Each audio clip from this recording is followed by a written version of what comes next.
Surat police હાલ કાયદો અને વ્યવસ્થાની સ્થિતિ કડક કરી રહી છે, ત્યાં સુરતની સરથાણા પોલીસે પેટ્રોલિંગ દરમિયાન બાતમીના આધારે એમ્બ્યુલન્સમાં દારૂની હેરાફેરી કરનાર આરોપી નરેશ પુનારામ બિસ્વને ઝડપી પાડ્યો હતો અને એમ્બ્યુલન્સમાંથી 1,69,000થી વધુનો દારૂનો જથ્થો કબજે કર્યો છે.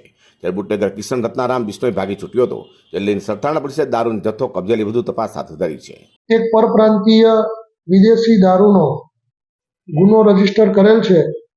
આ ગુનાના કામે આરોપી એમ્બ્યુલન્સ વાહનની અંદર ચોરખાનું બનાવી પરપ્રાંતીય દારૂની બોટલો રાખી કુલ મુદ્દામાલ 1,69,440 તથા તેની પાસેથી મળેલ મોબાઈલ જેની કિંમત ₹5,000 અને એમ્બ્યુલન્સની કિંમત સાથે કુલ કિંમત ₹8,74,440 નો કુલ મુદ્દામાલ રિકવર કરવામાં આવેલ છે અને આ ગુનો રજીસ્ટર કરી આગળની તપાસ તજવીજ ચાલુ છે. આ ગુનાના કામે એક આરોપી નરેશ પુનારામ બિસ્નોઈ નાઓની ધોરણસર અટકાયત કરવામાં આવેલ છે.